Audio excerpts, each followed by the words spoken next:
right, everybody. We are back again with the wonderful, amazing Isaa Corva. Hello again. Nice to see you, everybody. Please say hi, of course, to our dear VTuber, V-singer, amazing Isaa Corva. I can't stop raving about this. Okay. I'm feeling shy. No, You're making me feel shy. No, I'm already shy. I need you to feel shy with me so that we can be shy together. Okay. Okay, so again, we have so many questions that we are going to be talking about. So we talk a little bit more of like the starter questions here about like your inspiration, your first time, for the first time listeners getting to know you. So now we're going to talk more about your content as well as some original songs even. So if you could revisit your first year of content creation as a VTuber, or if there's anything before that, I would say, what would you have done differently? What are some of the things that you think would be more helpful for you in terms of growing, or something that you could have been doing that could have been helpful for you as you are now? I think in my first year of streaming and like the earliest part of my career, I had just moved from doing like singing on YouTube. I just had like YouTube anime songs, singing cover videos. I don't know if you know what a utaite is, but I was a utaite, but I was like so unpopular. My mind would be blown if anybody knew who I was when I was posting those videos, because I literally would get like 50 views and I was like, guys, thank you for 50 views. Yeah. I think I've always had this pretty insane like work ethic and drive to create things, and I make a lot of content. I think that's one of my strongest suits now, is that I handle a lot of stuff and I am able to output a lot of music because I like making it. But I think something that held me back a lot in my first year of content creation was I didn't really believe in my ability to be successful. And if you do not believe in your own ability to be successful, then that's the energy you project upon to the world. Like that's what other people think about you, because you think that of yourself. I think if I had really fully gone 100% into content creation when VTubing was new and I was posting as much as I post now, I think I would be like Omega famous. But I think that's what held me back, was my own self-doubt, and I am remedying that now like 5 years later. Yeah, hey, that's so good. So, you know, these are the things that help us learn throughout our career doing VTubing, and I think that resonates with a lot of us, you know, not having that confidence, not having like that willpower within us, and just feeling a little lost, you know. That happens to a lot of us when we start out, and it does take a while for us to figure it out ourselves. So it's really good that eventually you kind of like paved your way slowly into reaching that kind of level. And I love the energy when you mentioned like the whole, if I did this earlier, I could have been mega famous. Heck yeah, 100%. Yeah. I totally believe in you in that regard. Yeah. So this is something that a lot of us can definitely relate to. Yeah. So you mentioned also, just to kind of like add on to what you mentioned, you said that you've done a lot of the stuff now by yourself. So does that include like your mixing or like editing videos and stuff like that? Like how's the process for that for you going on? Like how tedious? Yeah. It is less work for me now than it was before. I have always been an independent content creator. I like briefly did a stint in a VTuber agency for a little bit, but that is like, it was like less than 6 months, so I don't really know if I would count that as anything. And it wasn't like NDA. It was like Isaa Corva was in an agency, but I've been independent for like the entire rest of the time I've been streaming. And even in the time that I was in a company, I was not receiving help for any of my music stuff. So I still consider that independent. I used to do all of my mixing and video editing because I had no money. And when you have no money, you gotta do what you gotta do. Country girls gotta make do. But it was so time consuming. I think that was also part of the reason that I couldn't make as much stuff as I make now, is because I was doing too many jobs. I'm not just the singer. I'm not just like the come up with ideas person. I also have to mix. I also have to edit the video. I have to shoot the video. I have to do all the vocal editing and whatnot. Nowadays, things are a lot calmer for me. I have found a little bit of success as a musician, and so I can afford to outsource a lot of these tasks to friends of mine. So right now, I think the person who does the most of my mixing is my friend Yuki. She's in my band God Complex with me.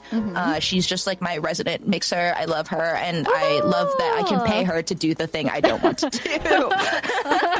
Pay your friends, right? Pay your homies. Yeah, hire your homies. Then we all go up together, and then we all share the money. It's like fun. Win-win, yeah. Yeah. Yeah. I try to work within my friends. Like, I know a lot of people have like a don't do business with your friends. And I think to an extent that is correct of like, you don't want to ruin your relationships with your friends. But if your friends are staunch professionals, then you can make it work. And she is a staunch professional. Oh, no. I believe in you. Oh, my goodness. Yeah. Amen. Go, girl. Get that bread.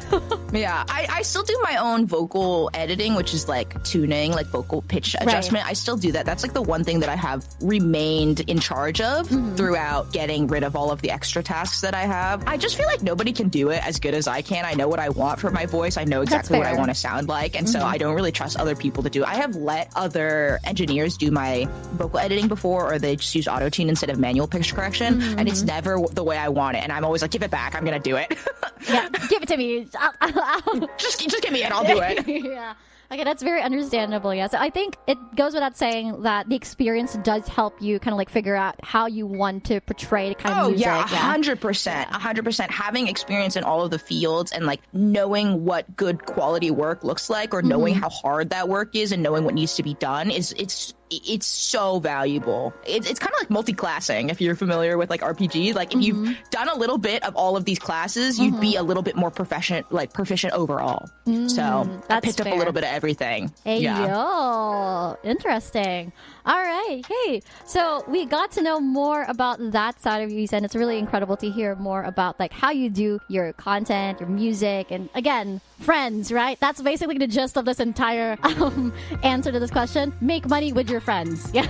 Yeah, absolutely. All right. So far, in terms of the recording part, so as we're recording this right now, you have about 10 plus original songs, I would say. So what's your thought process whenever you decide to make an original song? I think that a lot of my original music came from a place of like, I would like to prove to myself that I'm capable of doing this. Yeah. I think for the longest time, I really firmly believed, and I still kind of believe this to an extent right now, that I don't have anything to say. Okay. And I think that's a really hard thing for a musician, right? Like it's hard for me to like meet up with other musicians and stand amongst my peers and go, I know you guys all are like producers and writers. I just like to sing. I feel like it's like passing a test of sorts, like passing an entrance exam of being a musician to me. That's kind of what it felt like. And I was like, I would like to pass my test. I would like to at least try, you know, even if I fail, that's one thing. Even if I make like bad music, that's one thing. But to have never tried and just to have said that I can't do it, I know I can't, I feel like that's quitter talk. Right. So my original music, my original album, Signal Jam, like that's the album that I first started writing on. And I honestly couldn't do it without my friends. Like we said, hire your friends,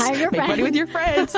I could not have written Signal Jam without the help of my friend Kat, Deriva Kat. She is the primary writer for that album, but she's also just like a really good friend of mine, and she really taught me how to write music and what that looks like, and she made it like not so impossible for me to get that done. Yeah. I think I write a lot of my original music from a place of firsthand experience, which is why I think like some of my older singles don't really reflect me as an artist super well, because I didn't write anything on them and they have no ties to me personally. But when I write music, I write from personal experience. So a lot of my songs are about people I don't like. Whoa! Back up. You're allowed to talk smack if it's artistic. I found that out, and then music became a lot more fun. Whoa! Okay, all right. I see where the edginess is coming from. All right, Okay, childhood Isaa Corva coming out of its shell again one more time. Really ringing it in with all of these songs kind of talking smack about people. Oh my god, okay. Not all. Some, a lot. Not all.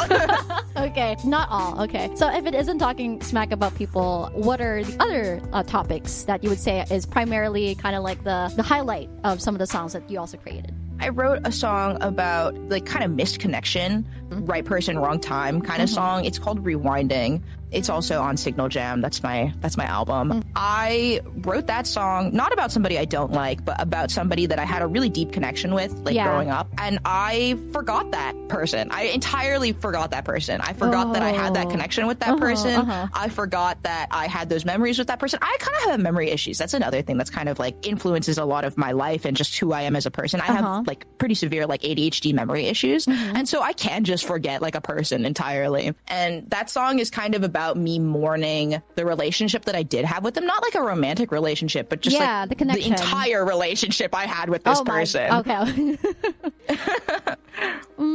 Oh, okay. Yeah. That's interesting. So yeah, I get that. So, relationships don't have to be always romantic, right? It has to be, it can be other things as well. Like you can form friendships and bonds that you thought were unbreakable or something that you would never forget, but it turns out it's just something that passes by, and because of a lot of reasons, be it a job or changing places and memory loss, we grow up, all right? That happens. And yeah, it can be very, very sad. So that's also really, really interesting song to take note of. All right. Hey, so of course, to the listeners out there, don't forget that you guys can also check out Isaa's songs there. So just in case before we do end the break, can you please let the audience know where they can check out the songs that you're mentioning here in the interview? You can listen to my music on any streaming platform, literally any of them, including YouTube Music, Apple Music, and Spotify, and Deezer for the hi-fi heads. All right, and what happens if they don't listen to your music? Rocks through your window. Oh, no. You're gonna have to replace that windshield. All right. Well, if you don't want to be that person, then you better check out Isa's music. All right, so it's time for another ad break before we move on to more questions. So make sure to stay tuned here on V10 FM because we have more yaps very soon.